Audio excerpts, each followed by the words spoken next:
Captain Lee Taman stood on the bridge of the Harmony's edge, watching the massive alien ship grow larger on the main screen. His hands were steady on the railing, but his heart was beating fast. This was the moment humanity had been preparing for during the last 50 years. First contact with an intelligent alien species. The ship was nothing like what human scientists had imagined. It was dark gray with sharp edges that looked like weapons. Red lights blinked along its surface like angry eyes. The vessel was 3 times larger than any human ship ever built. It looked designed for war, not peace. "Captain," they are responding. "To our communication request," said Lieutenant Park from the communication station. Her voice was calm, but Lee could hear the excitement underneath. "Put it on screen," Lee ordered. The main display changed from the image of the alien ship to show a creature that made several crew members step back. The being was tall and covered in thick, dark skin that looked like armor. Its face was long with 4 glowing yellow eyes arranged in a square pattern. When it opened its mouth to speak, rows of sharp teeth became visible. "I am War Prime Gethrak of the Vorthak Empire," the creature said in perfect English. Its voice was deep and rough like rocks grinding together. "You are the humans we have heard whispers about." Lee straightened his uniform and stepped forward. "I am Captain Lee Taman of the Terran Diplomatic Corps.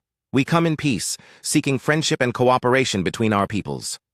The aliens' 4 eyes seemed to focus on Lee with intense interest. Then something unexpected happened. Gethrak began to laugh. It was a horrible sound, like metal scraping against stone. Other Vorthak voices could be heard laughing in the background. "You hear that?" Gethrak said to someone off-screen. "They come in peace!" The laughter grew louder. Small, weak creatures in their tiny ship, speaking of friendship. Lee felt his jaw tighten, but he kept his voice steady. "We represent the Terran Federation.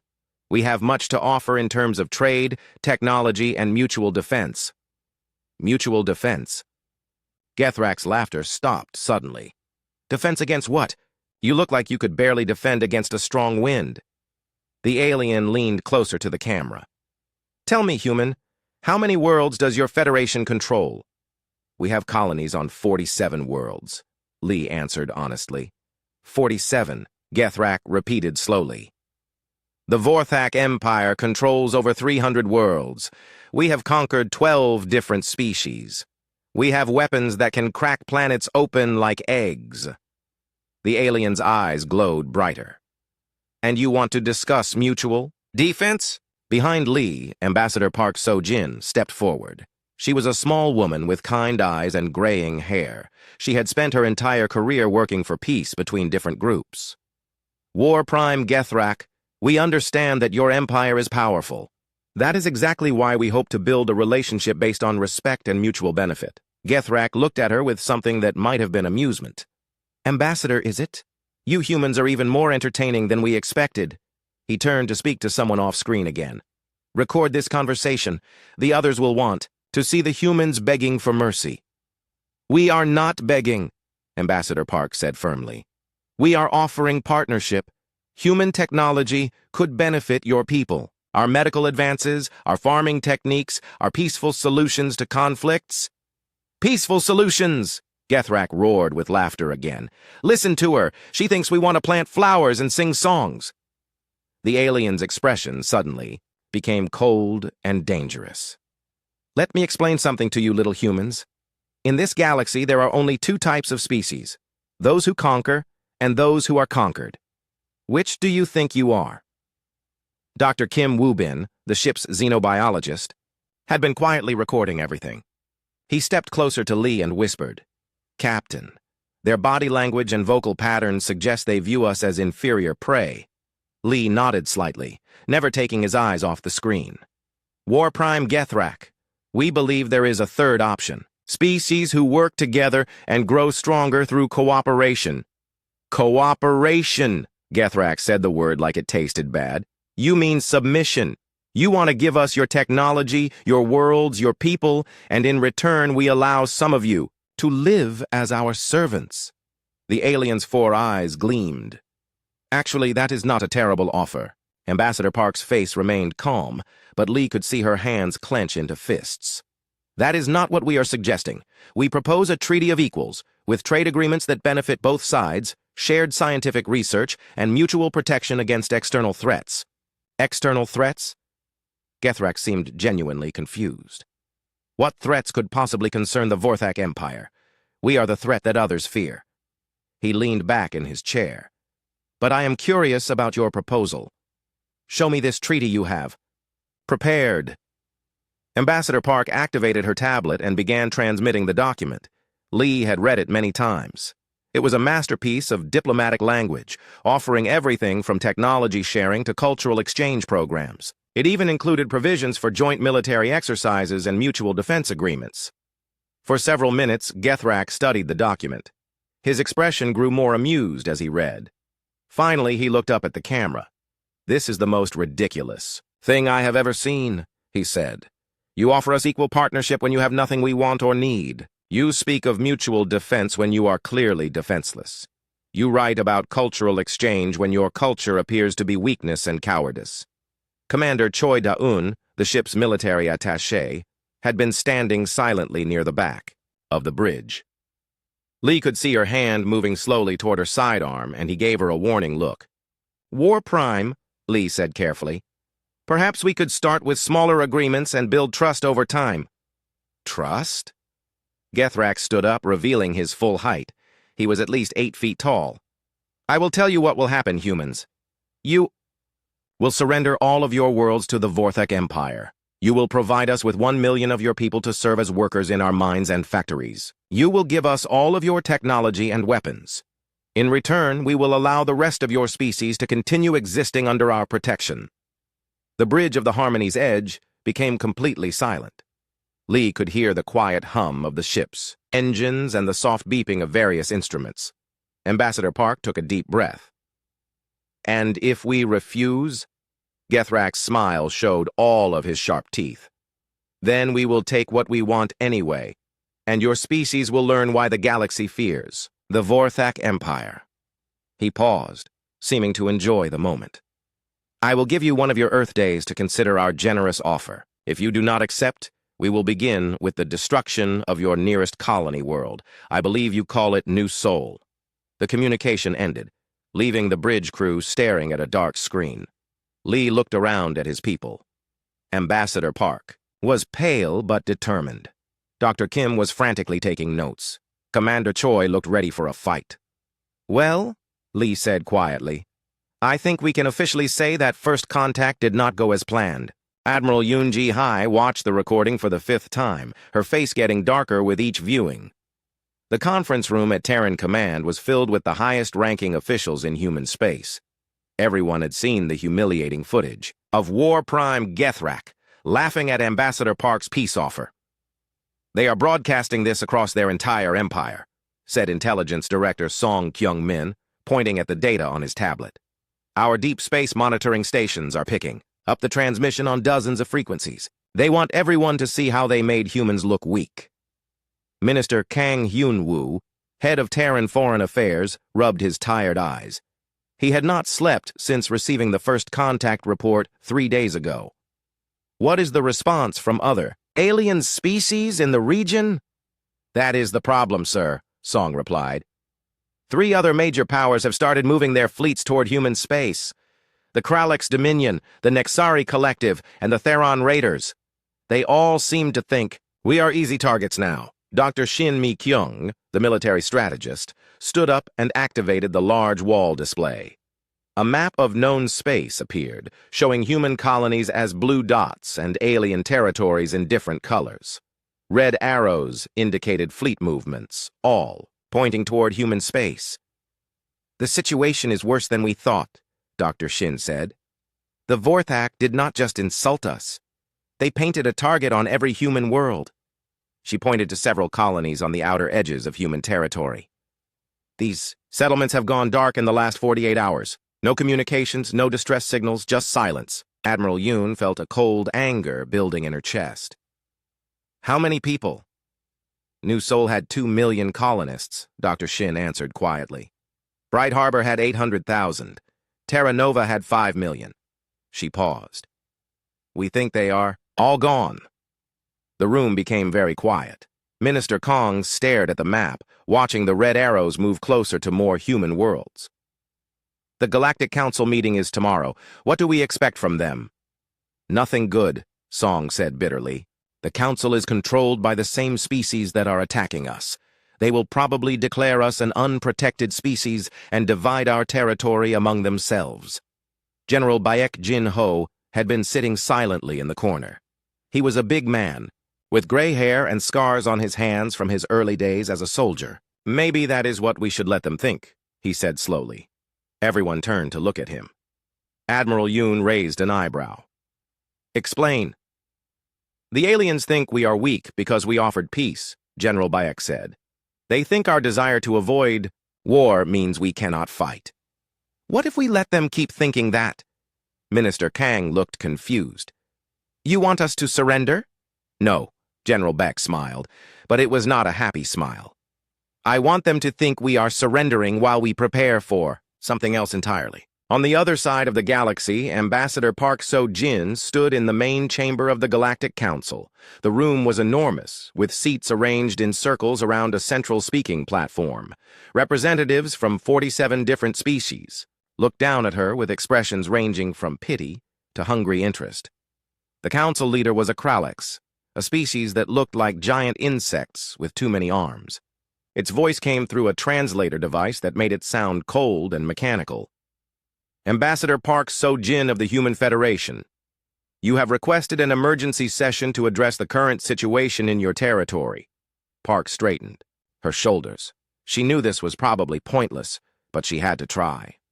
Honored council members, the Vorthak Empire has made unprovoked attacks on peaceful human colonies. They have killed millions of innocent people without warning or cause. We ask the council to intervene and stop this aggression. A sound filled the chamber that Park slowly realized was laughter. Dozens of different species were making their versions of amused noises. The Theron representative, a creature that looked like a walking tree with glowing eyes, spoke up. The humans ask for protection after showing the galaxy how weak they are, the Theron said. Why should strong species protect those who cannot protect themselves? Because that is what the Galactic Council was created for, Park replied firmly.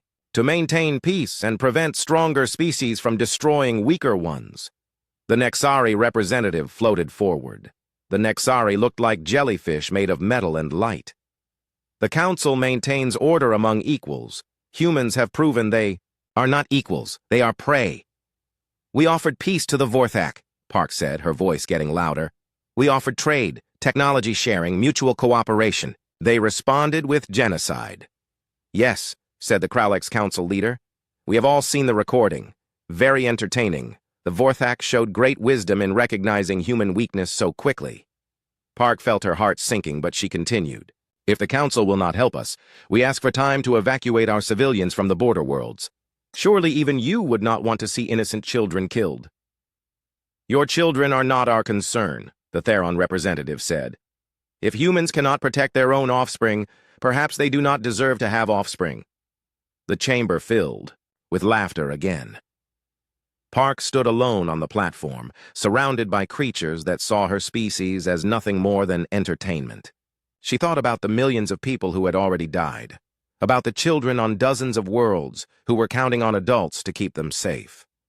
Very well, she said quietly. The Human Federation formally requests withdrawal from the Galactic Council. The laughter stopped. The council leader's insect eyes focused on her with sudden interest. Withdrawal?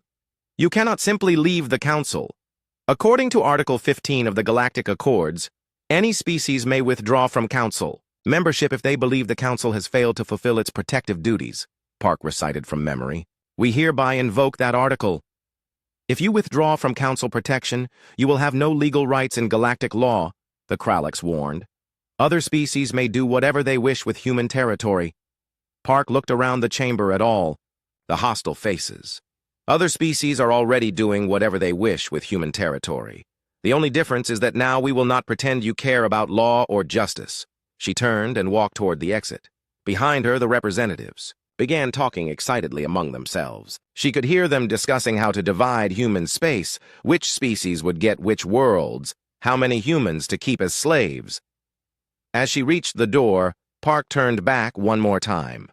I want all of you to remember this moment, she said loudly. Remember that you had a chance to welcome humanity as friends and allies.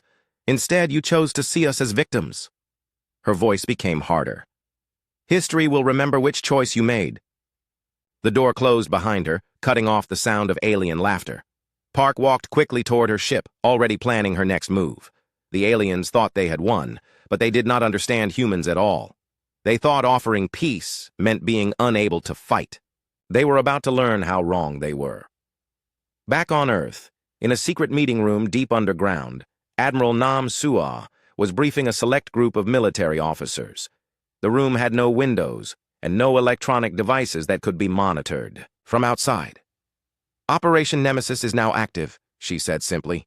Send the signal to all Shadow Fleet units. It is time to remind the galaxy who they are dealing with. General Baek Jin-ho stood in the command center of Fortress Alpha, a military base that did not officially exist. The room was filled with screens showing star maps, ship positions, and alien fleet movements. Officers moved quietly between workstations, their faces serious and focused. Sir, all Shadow Fleet units are reporting ready status, said Colonel Park Min-ho, the base communications chief. Admiral Nam Suah confirms that Phase 1 can begin at your command. Baek nodded slowly.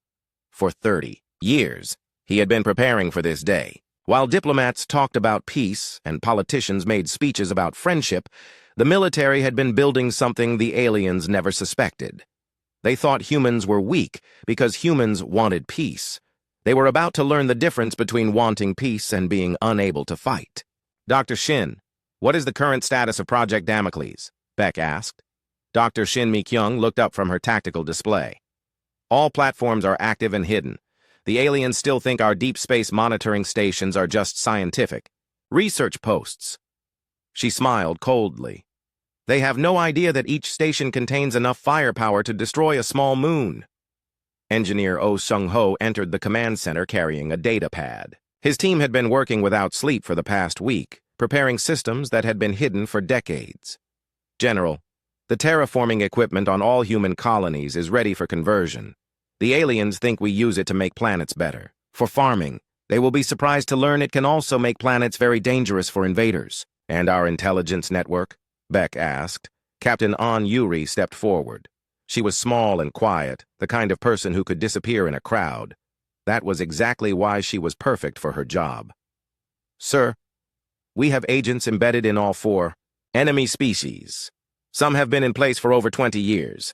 The aliens never suspected that our cultural exchange programs and trade missions were cover for intelligence operations. Baek walked to the main display, which showed the positions of alien fleets moving toward human space.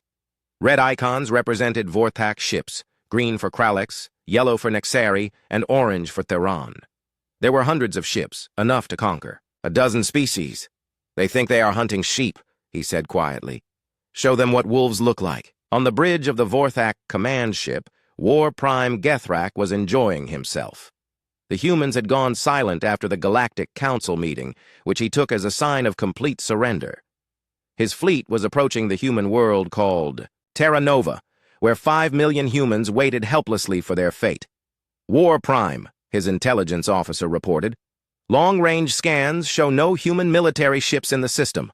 Only civilian transports and cargo vessels. Of course, Gethrak laughed. They probably think we will let them evacuate if they do not resist. His 4 eyes gleamed with anticipation. Begin the attack.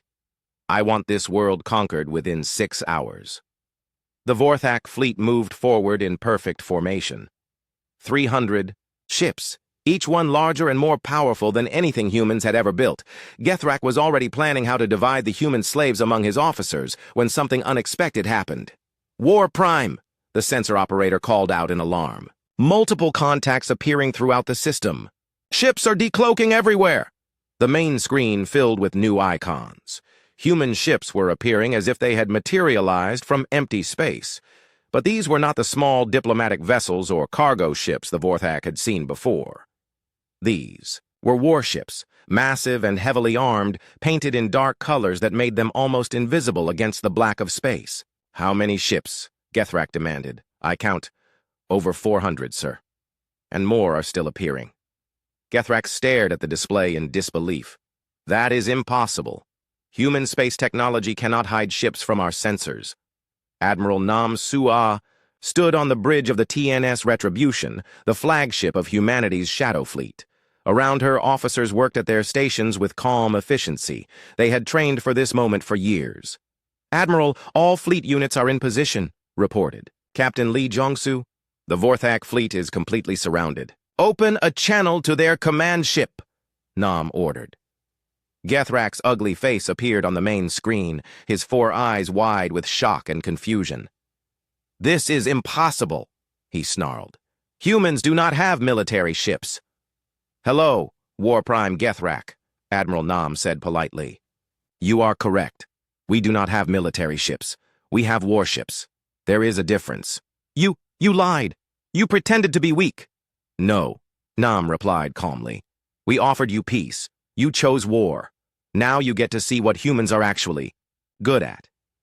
Across the galaxy, similar scenes were playing out. Human fleets emerged from hiding around Kralix, Nexari, and Theron worlds. Ships that had been invisible for decades suddenly appeared, surrounding alien home systems and military bases.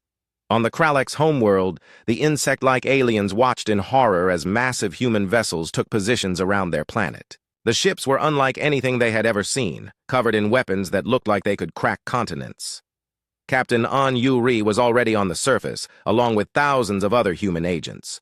For 20 years, she had worked as a cultural researcher studying Kralix society. The aliens had welcomed her, never suspecting that she was mapping their military installations and identifying key targets. All teams, this is Yuri, she spoke into her hidden communicator. Begin Phase 2. Disable all planetary defense networks. Around the planet, human agents who had been living normal lives suddenly revealed their true nature. The peaceful teachers, traders, and researchers became saboteurs and soldiers. Within minutes, the Kralix found their weapons systems failing, their communication networks going dark, and their military command centers cut off from their forces. The same thing was happening on Nexari and Theron worlds. Humans who had seemed harmless for decades were taking control of critical systems, feeding information to the fleets in orbit, and making sure that alien resistance would be impossible. Engineer Oh Sung-ho watched from his control station as the terraforming equipment on human colonies began its transformation. What the aliens thought were simple farming tools were actually sophisticated weapons platforms. The devices that made soil better for growing crops could also release toxins that made planets deadly for specific alien biology. All colonial defense systems are active, he reported to General Bayek. Any alien forces that try to land on human worlds will find the environment very unfriendly. Dr. Shin Mi-kyung was coordinating the larger strategy from her tactical center. General, Project Damocles is ready for activation. Every major alien military base and shipyard is targeted. The deep space monitoring stations that humans had built throughout known space suddenly revealed their true purpose. What aliens thought were simple research posts opened up to display massive weapon arrays, particle beams, antimatter missiles, and gravitational disruptors had been hidden in plain sight for 30 years. Fire, General Bayek said simply. Across the galaxy, alien military installations began exploding. Shipyards that had built thousands of warships were reduced to floating debris. Command centers that had controlled vast fleets went silent. Supply bases that fed the alien war machine vanished in balls of superheated plasma. War Prime Gethrak watched his empire burning on the tactical displays. This is not possible, he kept repeating. Humans are weak. They offered surrender. They begged for peace. We did offer peace, Admiral Nam's voice came through the communication system. You chose to laugh at it. Her tone became harder. Now, you face the consequences of that choice. The Vorthak command ship shuddered as human weapons found their target.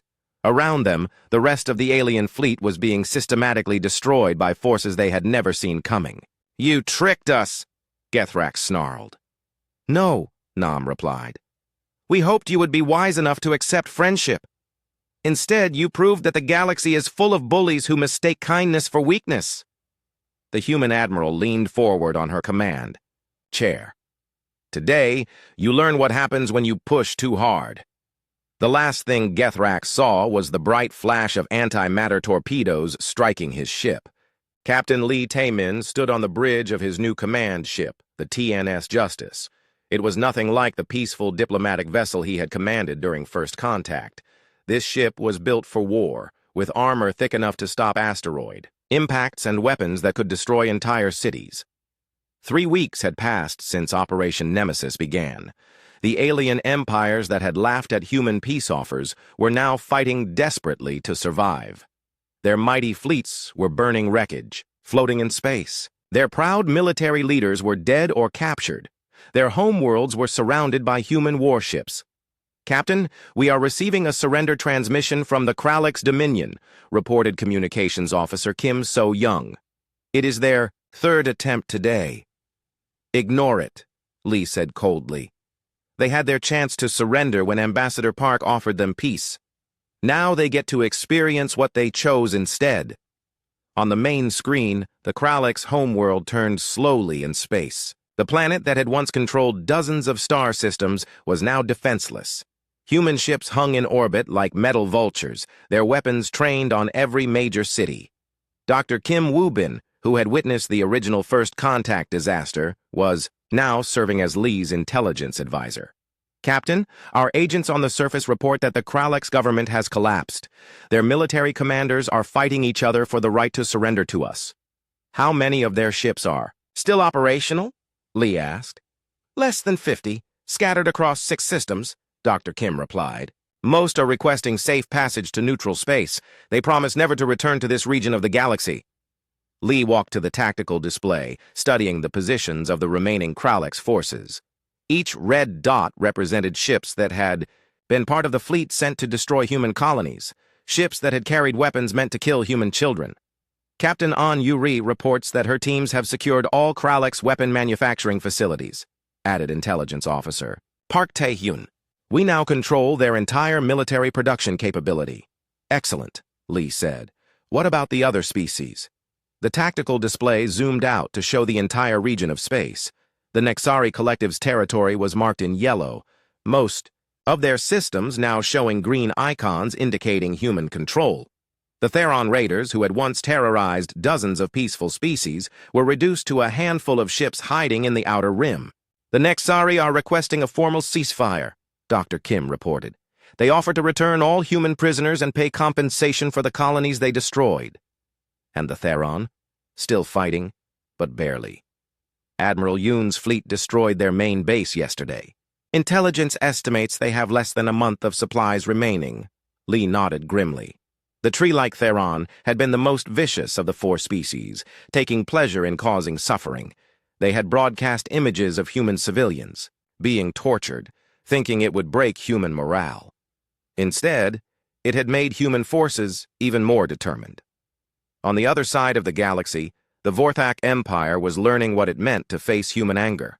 General Baek Jin-ho had taken personal command of the forces attacking their territory, and he was not showing mercy to the species that had started this war.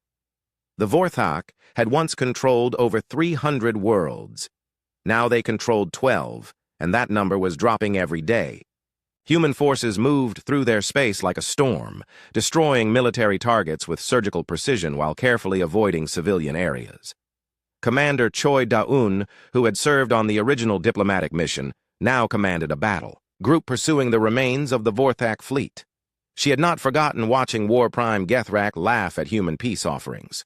"Commander, we have located the Vorthak's 2nd fleet," reported her tactical officer. 26 ships hiding in the asteroid field around the Cathara system. "Move to intercept," Choi ordered. "Full battle formation. No survivors among the E. Command crews." The human ships moved through the asteroid field like hunting sharks.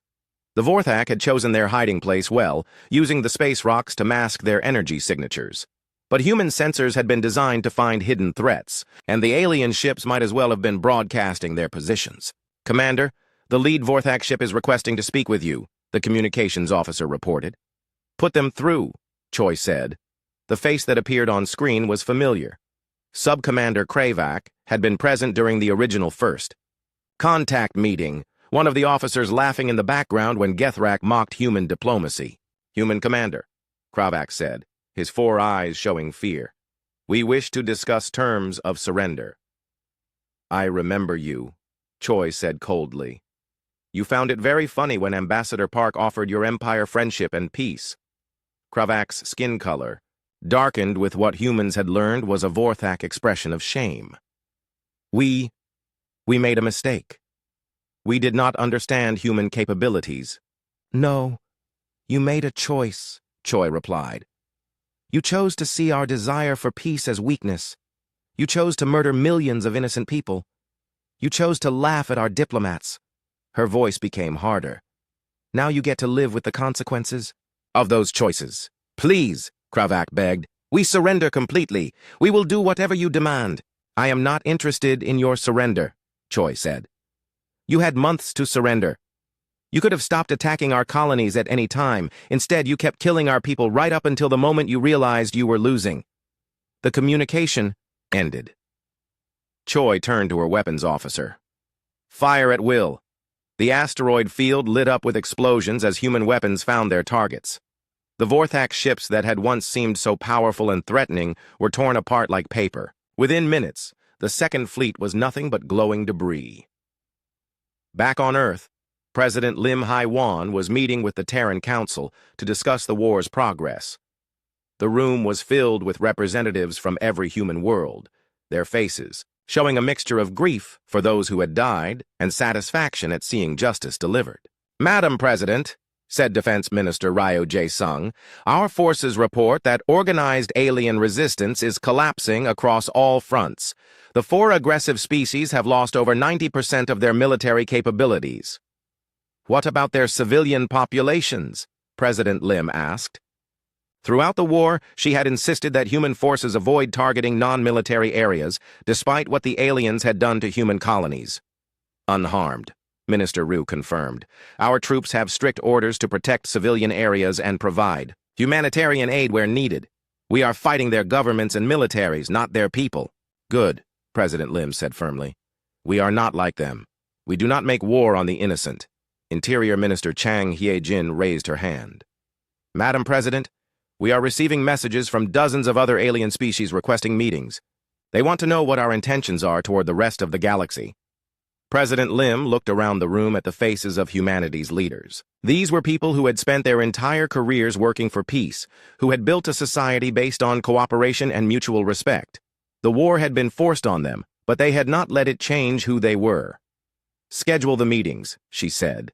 "But make sure they understand the new reality. The galaxy has seen what happens when species mistake human kindness for human weakness. Those who want peace will find us generous friends. Those who prefer violence—" She paused, thinking of the burning alien fleets. "They will find us very capable enemies." Engineer Oh Seung-ho was monitoring the final stages of the campaign from his control center. The weapons that had been hidden in terraforming equipment were now being converted back to their peaceful purposes. Human colonies that had been under threat were beginning to rebuild. "Sir," his assistant reported, "we are receiving surrender offers from the last Theran raider groups. They are offering to serve as human auxiliaries in exchange for their lives." Oh considered this. The tree-like aliens had been the cruelest of humanity's enemies, but they were also skilled fighters. Perhaps they could be useful. "Tell them we will consider their offer," he said, "but they will need to prove their sincerity by helping us hunt down any remaining hostile forces." The war was almost over. Soon the galaxy would have a new order with humanity at its center. The species that had laughed at human peace offers would serve as an example to others of what happened when you pushed humans too far. They had tried peace. The aliens had laughed. Now they were facing the repercussions. President Lim Hai-wan stood at the podium in the rebuilt Galactic Council chambers. The room looked the same as before, but everything had changed. Where once hostile alien representatives had laughed at human weakness, now dozens of species sat in respectful silence, waiting to hear what humanity's leader would say. The war had ended 3 months ago. The Vorthak Empire, Kralek's Dominion, Nexari Collective, and Theron Raiders no longer existed as independent powers. Their territories were now under human protection, their surviving leaders awaiting trial for war crimes, their people learning to live under the new galactic order. Honored delegates, President Lim began, her voice carrying clearly through the chamber. 6 months ago, humanity came to this council seeking friendship and cooperation. We offered trade agreements, technology sharing, and mutual defense pacts. We were told that we were weak, that we were prey, that strong species do not make treaties with sheep. She paused, looking around the room. Many of the alien representatives refused to meet her eyes. They had all seen the recordings of their predecessors laughing at Ambassador Park's peace proposal. They had also seen what happened to those who laughed. Today I stand before you not as a supplicant asking for protection, but as the leader of the strongest military power this galaxy has ever known, President Lim continued. Humanity did not want this role. We preferred to be farmers, scientists, and artists. But you made a different choice for us. In the front row sat the new representatives of the 4 defeated species. They were not the same arrogant leaders who had mocked human diplomacy. Those individuals were either dead or imprisoned. These were younger aliens, chosen specifically because they understood the new reality. Former Ambassador Park So-jin, now Fleet Admiral Park, entered the chamber and took her place at President Lim's side. She wore the uniform of the Terran Navy, with ribbons and medals that told the story of humanity's victory. The same woman who had once begged for peace now commanded the largest fleet in galactic history. Some of you may wonder what humanity intends to do with its new power, Admiral Park said, addressing the assembly. You may fear that we will treat you the way your predecessors treated us. You may expect revenge and cruelty. She smiled, but it was not a cruel expression. You would be wrong. Director Kim Jun-seo stepped forward carrying a document tablet. As head of the new Galactic Peacekeeping Force, he had spent months developing the framework that would govern the galaxy's future. The Terran hegemony offers the following terms to all species in this chamber, Director Kim announced. First, complete disarmament of all military forces above defensive levels. Second, acceptance of human peacekeeping forces on your worlds. Third, participation in mandatory education programs about the consequences of aggression. He paused to let the translation devices catch up. In exchange, humanity guarantees protection from external threats, access to human technology and medical advances, and full participation in interstellar trade networks. A delegate from the peaceful Altarian Republic raised one of her 4 arms. President Lim, what happens to species that refuse these terms? President Lim's expression became serious. Any species that chooses to remain militaristic and aggressive will be treated as a potential threat. We have demonstrated what happens to threats. She gestured toward the former Vorthak representative, whose people now served as a labor force rebuilding the worlds they had destroyed. We prefer not to repeat that demonstration. The chamber remained silent. Everyone understood the message. Peace through strength was humanity's new doctrine, and they had proven they possessed both the strength and the will to enforce it. Captain Lee Tae-min entered from a side door, escorting a group of alien prisoners. These were the surviving leaders from the 4 aggressive species, brought here for a purpose beyond simple justice. Among them was Sub-Commander Kravak, one of the few Vorthak officers to survive the war. These individuals will address the council, President Lim announced. They will explain what they learned about humanity during our recent conflict. Kravak stepped forward, his 4 eyes downcast in shame. The proud warrior who had once laughed at human peace offers now moved like a broken creature. Honored delegates, he began, his voice barely above a whisper.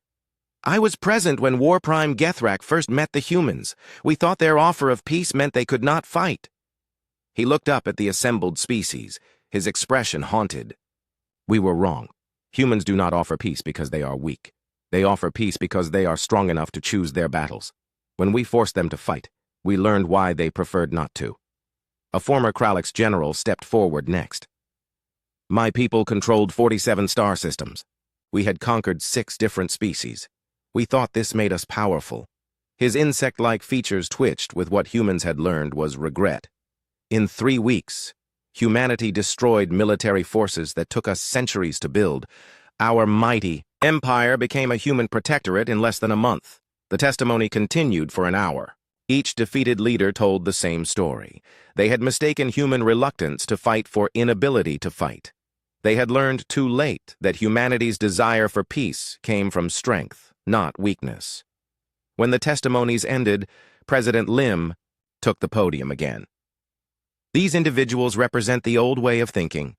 They believed that might makes right, that the strong should prey upon the weak, that mercy is weakness. She looked directly at the delegates. They learned otherwise.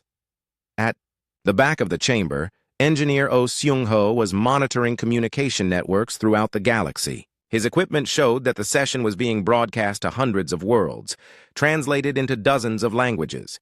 Every intelligent species in known space was watching humanity establish its new order. Madam President, Oh spoke quietly into his communicator, we are detecting massive fleet movements in the Outer Rim. Unknown contacts approaching the galaxy's edge. President Lim touched her earpiece, receiving the message. A new first contact situation was developing, just as humanity was establishing its dominance over the known galaxy. This could be another test of human resolve. Director Kim, she said quietly, prepare a first contact team. But this time we do things differently. Yes, Madam President. Should we send diplomats? Send diplomats, President Lim confirmed, but send them with a battle fleet. Let these new arrivals see exactly what kind of species they are dealing with. 2 hours later, a massive human fleet jumped into hyperspace, heading for the galaxy's edge. At its center was a diplomatic vessel identical to the old Harmony's Edge, but this time it was escorted by 200 of humanity's most powerful warships. Captain An Yuri commanded the diplomatic vessel, carrying Ambassador Lee Min-seo, humanity's new chief negotiator. Unlike the previous first contact, this team was prepared for any outcome.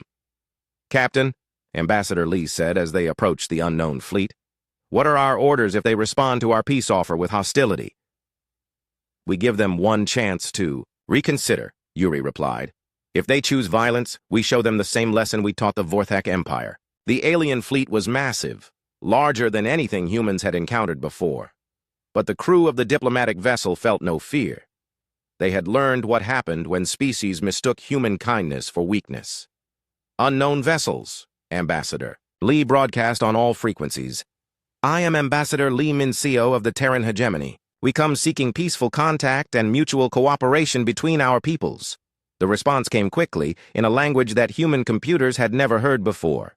We are the Zephyrian Collective. You will surrender your territory and serve our empire, or you will be destroyed.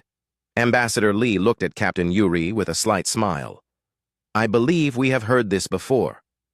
Indeed we have, Yuri replied. She opened a channel to the battle fleet. All ships, prepare for combat operations. It seems we have another species that needs to learn about human nature. Behind the diplomatic vessel, 200 human warships powered up their weapons. The galaxy's newest arrivals were about to receive the same education that the Vorthak, Kralex, Nexari, and Theron had received. Unknown aliens, Ambassador Lee broadcast one final time. You have made the same mistake that 4 other species made. You assume that our desire for peace indicates weakness. You are about to learn otherwise. The first shots of humanity's Second Galactic War lit up the darkness of space. But this time, there would be no surprise, no period of alien laughter and mockery. The galaxy had learned what humans were capable of when pushed too far. From now on, when humanity offered peace, others would listen very carefully before they chose to respond with laughter. The age of human dominance had begun, and it would last for as long as other species remembered the simple truth. We tried peace, they laughed, and they faced the repercussions.